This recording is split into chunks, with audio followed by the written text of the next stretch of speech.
जय राम जय राम जय जय राम सिया राम जय जय सिया राम। तुलसीदास जी कहते हैं कि माता अनसुईया श्री सीता जी को पतिव्रता धर्म के बारे में बता रही हैं। जगत में 4 प्रकार की पतिव्रताएं हैं। वेद पुराण और संत सब ऐसा कहते हैं कि उत्तम श्रेणी की पतिव्रता के मन में ऐसा भाव बसा रहता है कि जगत में दूसरा पुरुष स्वप्न में भी नहीं है। मध्यम श्रेणी की पतिव्रता पराये पति को कैसे देखती है, जैसे वह अपना सगा भाई, पिता या पुत्र हो।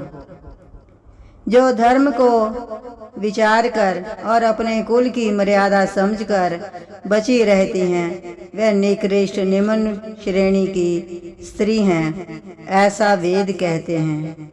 और जो स्त्री मौका ना मिलने से या भयवश पतिव्रता बनी रहती हैं, जगत में उसे अधम स्त्री जानना। पति को धोखा देने वाली जो स्त्री पराये पति से रति करती है, वह तो 100 कल्प तक रौरव नरक में पड़ी रहती है। क्षण भर के सुख के लिए जो 100 करोड़ जन्मों के दुख को नहीं समझती, उसके समान दुष्टा कौन होगी। जो स्त्री छल छोड़कर पतिव्रत धर्म को ग्रहण करती है, वह बिना ही परिश्रम परम गति को प्राप्त करती है। किंतु जो पति के प्रतिकूल चलती है, वह यहाँ भी जाकर जन्म लेती है, वहीं जवानी पाकर विधवा हो जाती है। स्त्री जन्म से ही अपवित्र है, किंतु पति की सेवा करके वह अनायास ही शुभ गति प्राप्त कर लेती है। आज भी तुलसी जी भगवान को प्रिय हैं और चारों वेद उनका यश गाते हैं। हे सीता सुनो, तुम्हारा तो नाम ही ले लेकर स्त्रियां पतिव्रत धर्म का पालन करेंगी। तुम्हें तो श्री राम जी के प्राणों के समान प्रिय हैं। ये कथा तो मैंने संसार हित के लिए कही है। जानकी जी ने सुनकर परम सुख पाया और आदर पूर्वक उनके चरणों में सिर नवाया। तब कृपा की खान श्री राम जी ने मुनि से कहा, आज्ञा हो तो अब दूसरे वन में जाऊं। मुझ पर निरंतर कृपा करते रहिएगा और अपना सेवक जानकर स्नेह ना छोड़िएगा। धर्म धुरंधर प्रभु श्री राम जी के वचन सुनकर ज्ञानी मुनि प्रेम पूर्वक बोले, ब्रह्मा शिव और सनकादि सभी परमार्थवादी जिनकी कृपा चाहते हैं, हे राम जी, आप वही निष्काम पुरुषों के भी प्रिय और दीनों के बंधु भगवान हैं, जो इस प्रकार कोमल वचन बोल रहे हैं। अब मैंने लक्ष्मी जी की चतुराई समझी, जिन्होंने सब देवताओं को छोड़कर आप ही को भजा। जिसके समान अत्यंत बड़ा और कोई नहीं है, उसका शील भला ऐसा क्यों न होगा। मैं किस प्रकार कहूँ कि हे स्वामी आप अब जाइए, हे नाथ आप अंतर्यामी हैं, आप ही गइए। ऐसा कहकर धीर मुनि प्रभु को देखने लगे। मुनि के नेत्रों से जल बह रहा है और शरीर पुलकित है। मुनि अत्यंत प्रेम से पूर्ण हैं, उनका शरीर पुलकित है और नेत्रों को श्री राम जी के मुख कमल में लगाए हुए हैं। मन में विचार कर रहे हैं कि मैंने ऐसे कौन से जप तप किए थे, जिसके कारण मन ज्ञान गुण और इंद्रियों से परे प्रभु के दर्शन पाए। जप योग और धर्म समूह से मनुष्य अनुपम भक्ति को पाता है। श्री रघुवीर के पवित्र चरित्र को तुलसीदास रात दिन गाता है। श्री रामचंद्र जी का सुंदर यश कलयुग के पापों को नाश करने वाला, मन को दमन करने वाला और सुख का मूल है। जो लोग इसे आदर पूर्वक सुनते हैं, उन पर श्री राम जी प्रसन्न रहते हैं। यह कठिन कलिकाल पापों का खजाना है। इसमें ना धर्म है, ना ज्ञान है, ना योग है, तथा जप ही है। इसमें तो जो लोग सब भरोसों को छोड़कर श्री राम जी को ही भजते हैं, वे ही चतुर हैं। मुनि के चरण कमलों में सिर नवाकर देवता मनुष्य और मुनियों के स्वामी श्री राम जी वन को चले। आगे श्री राम जी हैं और उनके पीछे छोटे भाई लक्ष्मण जी हैं। दोनों ही मुनियों का सुंदर वेश बनाए अत्यंत सुशोभित हैं। दोनों के बीच में श्री जानकी कैसी सुशोभित हैं, जैसे ब्रह्म और जीव के बीच माया हो।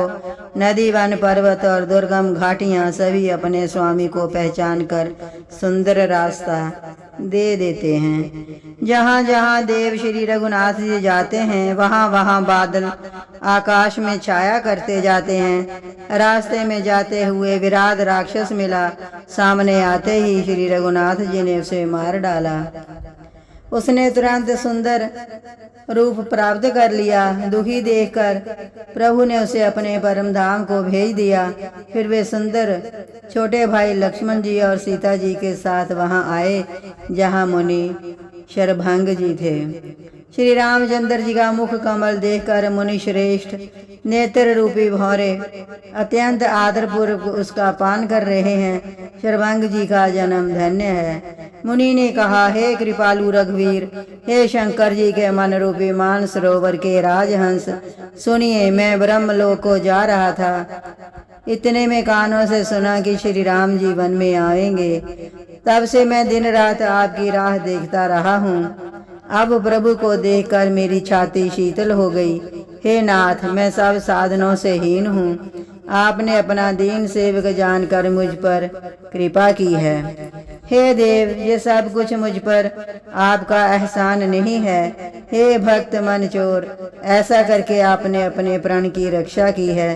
अब इस दीन के कल्याण के लिए तब तक यहाँ ठहरिए जब तक मैं शरीर छोड़कर आपके धाम में ना मिलूं। योग, यज्ञ, जप, तप, जो कुछ व्रत आदि भी मुनि ने किया था, सब प्रभु को समर्पण करके बदले में भक्ति का वरदान ले लिया। इस प्रकार चिता रचकर मुनि शरभंग जी हृदय से सब आसक्ति छोड़कर उस पर जा बैठे। हे नीले मेघ के समान श्याम शरीर वाले सगुण रूप श्री राम जी, सीता जी और छोटे भाई लक्ष्मण जी सहित प्रभु, आप निरंतर मेरे हृदय में निवास कीजिए। ऐसा कहकर शरभंग जी ने योगाग्नि से अपने शरीर को जला डाला और श्री राम जी की कृपा से वे वैकुंठ को चले गए। मुनि भगवान में लीन इसलिए नहीं हुई कि उन्होंने पहले ही वेद भक्ति का वर ले लिया था। ऋषि समूह मुनि श्रेष्ठ शरभंग जी की ये दुर्लभ गति देखकर अपने हृदय में विशेष रूप से सुखी हुए। समस्त मुनिवृंद श्री राम जी की स्तुति कर रहे हैं। शरणागत हितकारी करुणा कंद करुणा के मूल प्रभु की जय हो। फिर श्री रघुनाथ जी आगे वन में चले। श्रेष्ठ मुनियों के बहुत से समूह उनके साथ हो लिए। हड्डियों का ढेर देखकर श्री रघुनाथ जी को बड़ी दया आई। उन्होंने मुनियों से पूछा, हे स्वामी, आप सर्वदर्शी और अंतर्यामी हृदय की जानने वाले हैं। जानते हुए भी अनजान की तरह हमसे कैसे पूछ रहे हैं। राक्षसों के दलों ने सब मुनियों को खा डाला। यह सुनते ही श्री रघुवीर जी के नेत्रों में जल छा गया। उनकी आंखों में आंसू भर आए। श्री राम जी ने भुजा उठाकर प्रण किया कि मैं पृथ्वी को राक्षसों से रहित कर दूंगा। फिर समस्त मुनियों के आश्रमों में जा जाकर उनको दर्शन एवं संभाषण का सुख दिया। मुनि अगस्त जी के एक सुतीक्षण नामक सुजान शिष्य थे। उनकी भगवान में प्रीति थी। वे मन, वचन और कर्म से श्री राम जी के चरणों के सेवक थे। उन्हें स्वप्न में भी किसी दूसरे देवता का भरोसा नहीं था।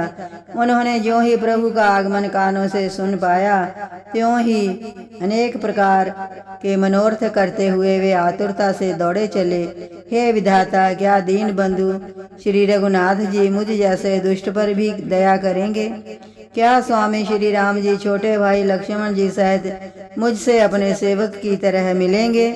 मेरे हृदय में दृढ़ विश्वास नहीं होता, क्योंकि मेरे मन में भक्ति, वैराग्य या ज्ञान कुछ भी नहीं है। मैंने ना तो सत्संग, योग, जप अथवा यज्ञ ही किए हैं और ना ही प्रभु के चरण कमलों में मेरा दृढ़ अनुराग ही है। हाँ, दया के भंडार प्रभु की एक बान है कि जिसे किसी दूसरे का सहारा नहीं है, वह उन्हें प्रिय होता है। भगवान की इस बाण का स्मरण आते ही मुनि आनंद मगन होकर मन ही मन कहने लगे, आहा, भव बंधन से छुड़ाने वाले प्रभु के मुखारविंद को देखकर आज मेरे नेत्र सफल हो गए। शिव जी कहते हैं, हे भवानी, ज्ञानी मुनि प्रेम में पूर्ण रूप से निमग्न हैं, उनकी वह दशा कही नहीं जाती। उन्हें दिशा विदिशा और रास्ता कुछ भी नहीं सूझ रहा है। मैं कौन हूँ और कहाँ जा रहा हूँ ये भी नहीं जानते। वे कभी पीछे घूमकर फिर आगे चलने लगते हैं और कभी गुण गा गा कर नाचने लगते हैं। मुनि ने प्रगाढ़ प्रेमा भक्ति प्राप्त कर ली। प्रभु श्री राम जी वृक्ष की आड़ में छिपकर देख रहे हैं। मुनि का अत्यंत प्रेम देखकर भाव भय को हरने वाले श्री रघुनाथ जी मुनि के हृदय में प्रकट हो गए। हृदय में प्रभु के दर्शन पाकर मुनि बीच रास्ते में अचल होकर बैठ गए। उनका शरीर रोमांच से कटहल के फल के समान कंटकित हो गया। तब श्री रघुनाथ जी उनके पास चले आए और अपने भक्त की प्रेम दशा देखकर मन में बहुत प्रसन्न हुए। श्री राम जी ने मुनि को बहुत प्रकार से जगाया, पर मुनि नहीं जागे, क्योंकि उन्हें प्रभु के ध्यान का सुख प्राप्त हो रहा था। तब श्री राम जी ने अपने राज रूप को छिपा लिया और उनके हृदय में अपना चतुर्भुज रूप प्रकट कर दिया। तब अपने इष्ट स्वरूप के अंतर ध्यान होते ही मुनि कैसे व्याकुल होकर उठे, जैसे श्रेष्ठ सर्प मणि के बिना व्याकुल हो जाता है। मुनि ने अपने सामने सीता जी और लक्ष्मण जी सहित श्याम सुंदर विग्रह सुखधाम श्री राम जी को देखा। प्रेम में मगन हुए वे बड़भागी श्रेष्ठ मुनि लाठी की तरह गिरकर श्री राम जी के चरणों में लग गए। श्री राम जी ने अपनी विशाल भुजाओं से पकड़कर उन्हें उठा लिया और बड़े प्रेम से हृदय से लगा रखा। जय राम जय राम जय जय राम, सिया राम जय जय सिया राम।